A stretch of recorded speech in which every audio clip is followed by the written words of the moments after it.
get started, I'd like to ask everybody to stand, and I asked Commissioner Ambrose, if you would, give the invocation, and then we'll have the pledge. Right, yes, please. Yes, sir. Lord, thank you for the opportunity to come together as a group, and thank you for the citizens that came out to give us their advice. Watch over us today as we go through this meeting and give us the wisdom to make the right decisions. Bless our county and bless the United States, and let us have safe travels home. In Jesus' name we pray. Amen. Amen. Amen. I pledge allegiance to the flag of the United States of America and to the republic for which it stands, one nation, under God, indivisible, with liberty and justice for all. Ms. Abbott, if you would give the roll call. Chairman Tapley. Here. Commissioner Ambrose. Here. Commissioner Mommy. Here. Commissioner Evans. Yeah. Commissioner Rowland. Here. Very good. All right, seeing as we have a quorum and everyone's here and present and accounted for it, I'll call this meeting of the Monroe County Board of Commissioners to order. First item on the agenda is to approve the agenda, but there's one change that we need to make still. Miss Lori Robinson, our finance director, has had car trouble, and so she's sixth on the agenda. Do we need to move her to? Asked to be moved to the end. To the end. Okay, so let's. Number 17 needs to be deleted. 17. That requires a public hearing, which will take place at the end of the month. Okay, so we're going to move Ms. Robinson to the end of the agenda, and we're going to delete number 17. With no other changes, I'll entertain a motion to approve the agenda with those changes. We've got a motion from Commissioner Evans. Do I have a second? Got a second from Commissioner Rowland. Any discussion on that? Here, none. Oh, go ahead. You know, I'd say that if Lori comes in after the sixth position, let's put her in when she comes in so she can get back to work as opposed to putting her to the end of the meeting. Commissioner Evans, that's an amendment to your motion. You fine with that? Sure, okay. So with that amendment to the motion, I'll call the question. All in favor? All right, the agenda's been approved with those changes. Next item on the agenda is the approval of the minutes. We've got 5 different sets listed here. What's the pleasure of the board? Make a motion we approve all 5 sets at one time with Okay. normal 30-day change. Okay, got a motion to approve? I've got to change. And do I, and also to waive the reading of the minutes as well. Yes, sir. I'm going to have to make a change, so I can't second it. So how do we do that? Unless you want a second just for the change. Second for discussion. Okay, got a motion and a second to approve the minutes. Now let's move into discussion. Go ahead. The March 5th minutes, page 8 of 9, there's a sentence that says, Commissioner Imami stated the board was not changing the minutes, they were clarifying the intentions, and that is not correct. Where's that at? More specifically, the second paragraph from the top. Based on our legal counsel, we were changing the minutes to reflect what was actually discussed, is actually what happened. So, and then also, another 2 paragraphs down, Commissioner Imami stated the driveway permit would be up to the DOT standards. Okay. Please. Okay, I got a couple on January 15th on page 2. That first paragraph, if you go down about 6 lines where it says that Commissioner Evans stated that this was a private matter between the homeowners association and the members. It should be the homeowners association and the developer. The developer was the one that owned the property. And on the minutes of January 23rd, which I wasn't even present, but I noticed that there was one important thing there. On the last page, page 4, County Attorney Ben Vaughn, present to the board for approval of a quick claim deed for Ensign Road. Mr. Vaughn stated page 2 had a revisionary clause. Shouldn't that be a reverting clause? Reversionary. Yeah, reverting. Did it say revisionary? Good catch. So reversionary, okay. And then at clarity, where Commissioner Ambrose stated he did not like the part about breaking ground, he stated breaking ground and completion are 2 different things. Was that clarified? in that last paragraph, was it anything at the end of that? I hadn't been up here to listen to the minute. You see that last paragraph?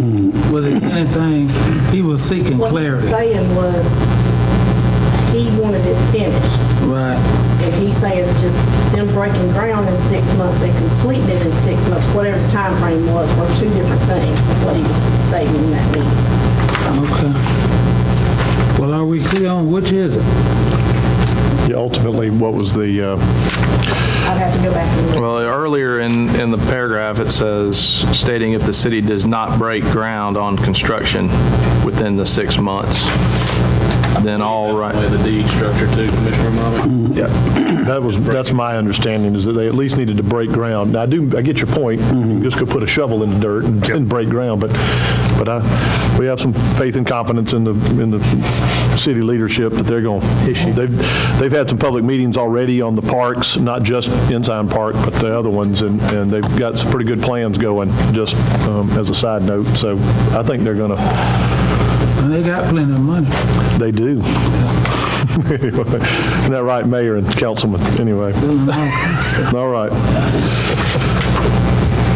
All right, we've got those changes. Janet, do you feel like you've got all those? Anything else? Okay. With those changes, hearing those and hearing no further, I'll call the question on approving the minutes with those changes. All in favor? Any opposed? No. Passes unanimously, and the minutes are approved. All right, next item on the agenda. Mr. Jackson Daniels, our Assistant Superintendent of Schools, and with him, Mr. Mike Hickman, the Superintendent of Schools, are here to talk about the Board of Education East Blast resolution. Would y'all like to come forward? I had Jackson down, so you got volunteered. So anyway. Good morning. Good morning. Well, Ben can help me with the legal implications of these, or the explanation, but in November of 2017, when the school board's East Blast was approved by voters, it included provisions to levy bonds up to $12 million, and we are in the process of levying $9 million of those $12 million in bonds. The school board approved the resolution last Tuesday. They were placed by private placement with United Bank at 2.02%, so we're very excited about that. These bonds will initially be used to do the campus work at the Bank Stevens Middle School campus on Thornton Road that will work in cooperation with the project that y'all are working on Thornton Road, the classroom additions at Bank Stevens, and then purchase of school buses. It moves them from our general fund under millage to the East Blast, some technology, textbook and resource adoption and things like that.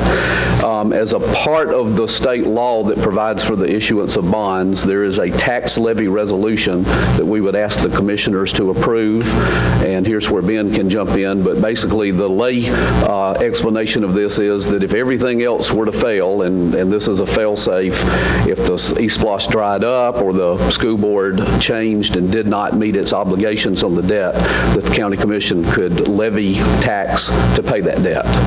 And in the 20 years I've been with the school board, that's never happened. There's never been a default or even a late payment on debt service, so we would not expect that to happen. Our East Blast has been very healthy, and it will provide the debt service.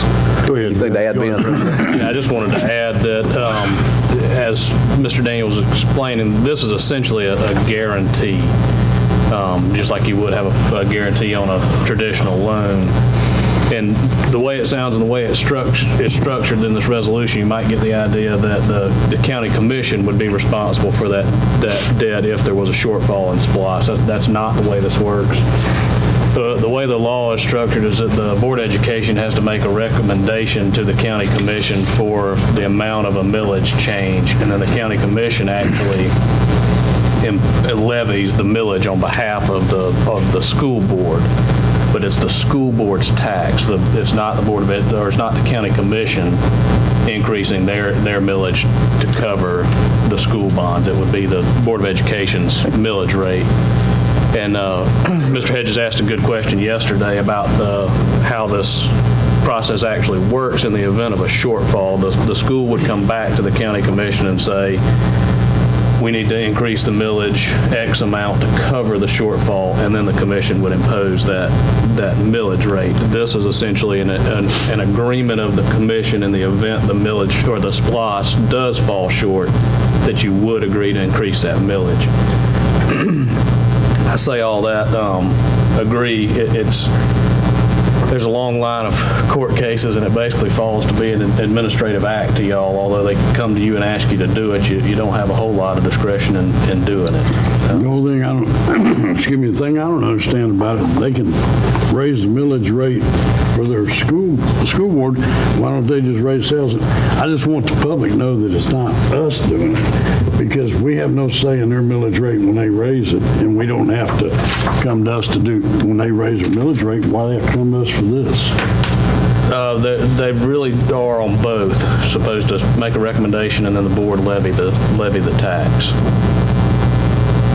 So it really works that way. I mean, it's the both first time instances. in 5 years I've ever had the school board come over asking us to levy taxes. Yes, sir. As the first bond issue in the past 5 years. I think this has probably been done on previous bond issues. Was this a requirement of United Bank for the debt, or who's said that we have to do this? It's the way the bond is structured. Any bonds are backed with the full faith and credit of the school board, or in the case of county commission bonds, to be backed with full faith and credit of the county commission taxing authority. So in order to put the guarantee in place, they have to have an agreement from the commission if the SPLOST monies fall short, that the county would in fact agree to impose that additional millage to pay the debt back. So it's in the debt paper, basically, the bond paper. It's part of the bond package, yes, sir. And again, this is not the county commission's millage increasing, it would be the Board of Education's millage increase. But for some reason, we have to sign off on that. It's the way Georgia law works. Each year, the school to increase the millage, the school makes a recommendation to the county commission, and the county commission actually imposes the millage. Gotcha. We've done it before. With the executive We'll just branch on the, and now the only thing that, like this last millage, the SPLOST we had, they figured how much money was supposed to come in. There was a pretty big shortfall. And so we're looking for this next one. We took that shortfall into consideration and didn't expect as much before we did our projects. Hopefully y'all looking for that too. But that's what he said. We have done- 12 million is what you could be approved up to 12 million, Correct. but they're only going for 75% of that. It's That's right. 9 million, so they're covering the. And this goes nowhere near, the debt service will go nowhere near the actual projected collection, so this falls far below. So. And in the unlikely event that we ended up having to approve that expansion, the minute the excess or the surplus or the whatever, The millage increase. the minute that the shortfall was paid off, we could immediately reduce it, I guess, right? Or they could. They could, yes. right. It in no way, and maybe this is the best way to say it, in no way obligates the county commission to pay these bonds. And our budget and our Yes, this allocation. will not be an obligation of the county commission. But it does raise the tax on the citizens, and they reflect it right back on our board. Yeah, if that happens. I don't. Okay, but hopefully it won't happen. And they're We don't intend for that to happen, so. I make a motion to 23 approve. million. Sorry. It's all right. We've got a motion from Commissioner I'll Ambrose to second. approve. Got a second from Commissioner Mommy. Any further discussion on it? Hearing none, I'll call the question. All in favor? All right. Appreciate Thank you y'all very coming. much. And, Thank you. Thank you. Yes, sir. All right. Next item on the agenda is the ABM proposal. Mr. Ray Jordan, and while Ray's coming up, County Manager, if you would. Ray? Right. Oh, yes, you got your. I'd like to introduce Ray Jordan. He's a friend of mine. When I was mayor in Ashburn, Ray was superintendent of schools. I went out of office and he retired, and he's now with ABM. He's going to talk to us this morning about energy efficiency, and it couldn't come at a better time as our jail is approaching 20 years in age. Speaking with Ray White yesterday, he's telling me that it won't be long before we're going to be in need of replacement of a number of air conditioners. So Ray, welcome to Monroe County, and turn it over to you. Thank you. start that. Yes, sir. And that microphone will come out if you could, Okay. that'll help us. I typically don't need one. I will tell you, share with you this, just full disclosure.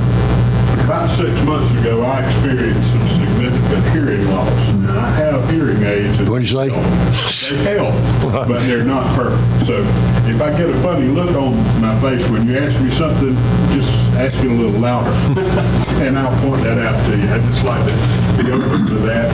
Sometimes if you get that funny look, they think you're thinking something. Right. Do we need the mic My so they pleasure to can be hear? with you today. Could you use that mic? Because a lot of It's times. not just for us, it's for we're recording the whole thing. so- Okay, I You got can pull you. the mic out and take it with you. if you I want to. got you. I can be still and talk. It's a little difficult. I can't. Appreciate this opportunity to be here. I did retire after 35 years in the Turner County school system. The last 11 and a half as school superintendent. I can tell you I was asked earlier by your school superintendent, was I a recovering superintendent? I'm a fully recovered school superintendent. The challenges you face are immense, and I'd like to share an opportunity to assist you with some of those challenges today. I'm a former customer of this company. So as we move through the process, I'll tell you a little bit about what we experienced and achieved in Turner County. You know, as county commissioners, you have multiple challenges. You know, you want to improve planning and community development, improve commitment to your citizens, public safety, the judicial process. I assure you, when something's wrong, judges let you know. You know that. Improve facilities, transportation, responsibility. During the course of the recession that we've just come out of, you had to make some choices. You had to make some choices of whether to focus on core services or things that needed. And there is a rising amount of deferred maintenance in county buildings throughout the nation. You know, NACO, the National Association of Counties, did a study, and they found that counties can't properly manage their energy consumption without first measuring it. You need to know, and that's the same thing I tell school superintendents and administrators in the school. In order to improve, you have to know where you are, so you know where you get to when you make improvements. So you have to measure where you are. 48% of county facilities have an annual source energy use equivalent of at least twice the EPA's national median. So there's lots of opportunity. Counties are poised to save at least 15 to 25% in energy savings gains inside their buildings annually. And most of the energy projects that emerge from energy tracking pay for themselves, representing a true untapped resource for reducing county costs and saving taxpayer dollars. There is no more worthwhile venture than to make improvements in your buildings that you need to make anyway using money you're already spending and sending to a utility. What did you say EUI stood for? Energy, let me make sure I get that. Energy Use Index. I think I said that incorrectly when I did the Energy Use Index. Okay. I'm not going to read these two capsules. These are two of the counties that we've done business with lately. Newton County, without talking about the challenges and the solutions we provided and going into a lot of detail, I know you have a big agenda. We were able to improve energy efficiency, enhance indoor environmental quality, including comfort and lighting, $13.7 million in energy and operational savings, over a 15-year period. So they saw significant improvements in their operations. Colquitt County, we've actually done 2 phases at Colquitt. One where we did most of the work that needed to be done, and a second one where we came back and finished up some things that they didn't do in the first round, as well as included some solar to pull them off the grid at some of their buildings. We reduced utilities by 41% overall, offset of the capital expense, guaranteed energy and operational savings, $7.3 million in energy and operational savings over a 15-year period. So those are some of the success stories we've had with counties. Now in Turner County, Georgia, we're a little small school system. We did a $2.2 million project when I was school superintendent there. We were guaranteed savings of $258,000 a year. I was fortunate enough to be able to deliver the last year's audit for Turner County Schools after I retired, and that school district exceeded the guaranteed savings by $110,000. So they didn't save $258, they saved $368, and that was money directly to their bottom line. ASHRAE, which is the National Association for Heating, Air Conditioning Engineers, has put together this pie chart of all the things that you spend money on to operate your buildings. Now, regardless of how efficient I try to make you, you're always going to spend money in all of those areas. If we can reduce the size of those pieces of the pie, then that generates capital to allow you to do improvements using money that you're currently spending to operate your buildings. Part of our in-depth audit is we come in and literally inventory every piece of mechanical equipment you own in any of your buildings, all of your buildings, share that data with you to give you an idea of what your expected capital expenditure is for the next 20 years, each year, based on the equipment and condition of your material. So even if you don't proceed into a program, it arms you with a lot of data that can make you more efficient and more effective from a financial standpoint of knowing what your expected usage or need for replacement is annually. We call that the capital volatility index or assessment.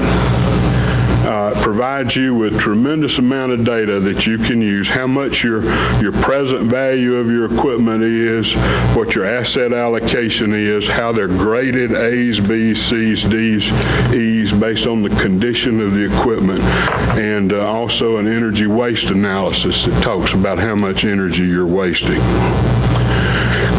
Now, the program that ABM is representing to you today is a budget-neutral opportunity.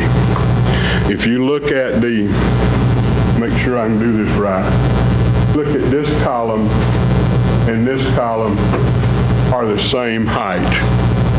You're spending money on the left on maintenance and operation, gas, electric, throw water in there, sewer in there. On the right, you're spending the same amount of money, or the same amount of money is represented, but those electric, gas, M&O are smaller columns. You have an investment cost to improve your equipment to gain those savings, and typically you have some excess savings that is money to your bottom line. So it is a guaranteed energy and operational savings annually reconciled. So if we come in and you decide to do a project, use small round numbers, we guarantee you $100,000 in savings. If during your first year you save $90,000, our company is required to write you a check for that 10, so it truly is that you didn't make, so it brings you up to that guaranteed savings. It is a guaranteed savings model.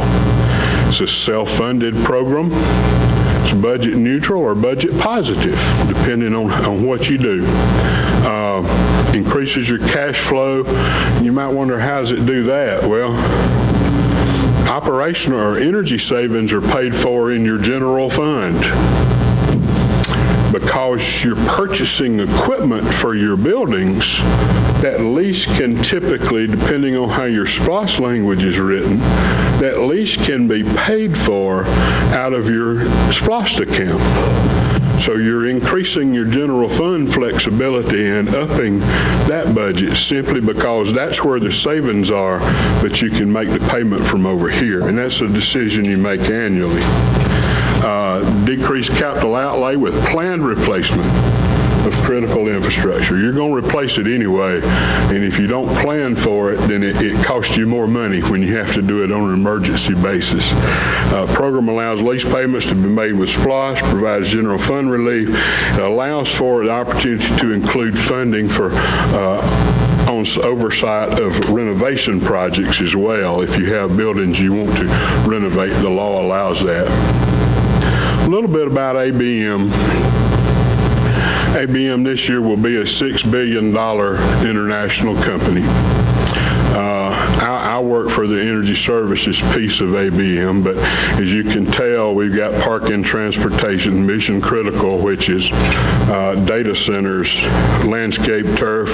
We are the largest custodial company in the country for education. We do HVAC and mechanical maintenance. Just you may see our vans where we just service equipment. Facility engineers, energy, electrical. We install an awful lot of EV stations. We started in 1909 in San Francisco with one guy, a ladder, a pail, and a squeegee cleaning windows. ABM stands for American Building Management, and we do have a very strong Georgia presence. The home office for our technical solutions, which is the energy side, is in Alpharetta, Georgia. The president of our company's office is right down the hall from where we meet once a month. Janitorial, we clean 95 plus million square feet a day. Just in Georgia, we have 6,500 employees. If you've ever gone through the Atlanta airport, you've seen or been touched by an ABM employee. If you park in the parking lot, when you stick your credit card in to pay, you get billed by ABM. We operate those parking lots. If you ride a shuttle, your driver is an ABM employee. If you get on a clean plane, it's because an ABM employee cleaned that plane. And if you're pleased with the way the restrooms in that terminal look, it's because an ABM employee took pride in their job. So it is a large company, lots of diverse opportunities, but just the energy piece in Georgia. This is every customer we've ever done a project with in Georgia. We don't pick and choose because we believe we're 100% referenceable, that every customer we've ever done business with, when you call them, they're going to say that we met their guarantees and that their equipment was in better shape when we left. So lots of cities, counties, higher education. The yellow ones I've added since I met with Jim a month ago in development in Dooley County government, about to finish that one. Wilkinson County is in the middle of development. Georgia Tech Institute of Technology in Atlanta, also Dade County Schools and Grady County Schools. So all of those are currently in development.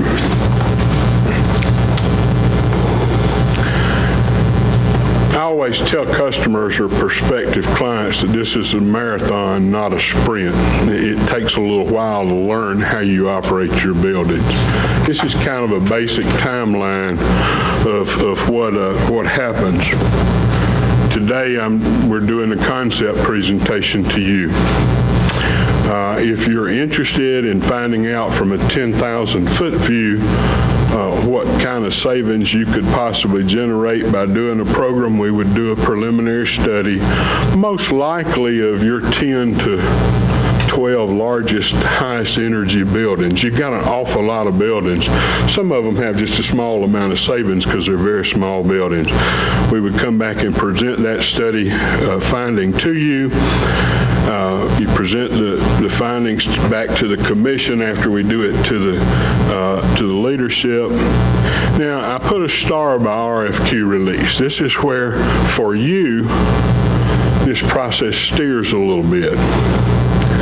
After I visited with Mr. Hedges, we learned that you were part of a for-government RFQ process for energy conservation services through the Middle Georgia Clean Air Coalition. We responded to that RFQ announcement. Friday was a week ago. We've yet to receive official notification of who was chosen. There were 2 respondents. ABM and Schneider Electric were the 2 respondents. So we don't know whether we're there or not.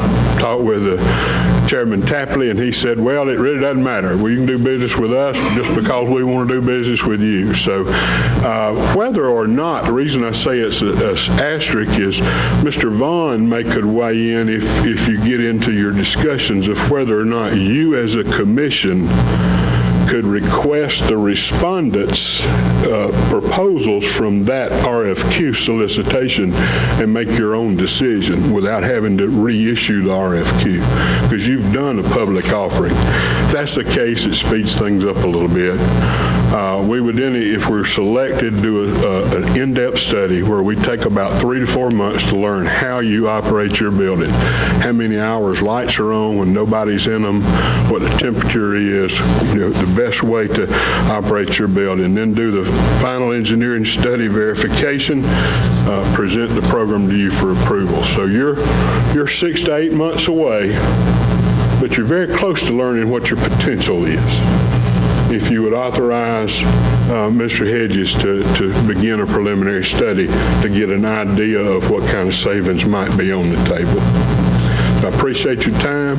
I'll be around after the meeting. If you have any questions, have copies of all this for everybody, as well as a business card that I'll share now. So thank you so much. Anybody have questions for Ray? Yeah, how do you make your money? You going to get a percentage of the savings? We serve as general contractor for the job. I think we've got that handout. We subcontract, and we can self-perform an awful lot of it, but we typically serve as the general contractor for the job. And locally, if you have a number of contractors locally that you'd like for us to look at, we certainly do that. We understand the value of buying local and spending the dollars at home. A lot of small communities don't have that. So.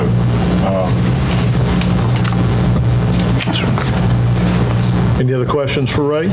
So you're telling me if you come back and say that we could save, just for example, this building right here, over $60,000 a year for electricity, if you come in and say we could save like $10,000 on this one building here, and we come up and we save $5,000, your company's going to pay the other $5,000. That's right.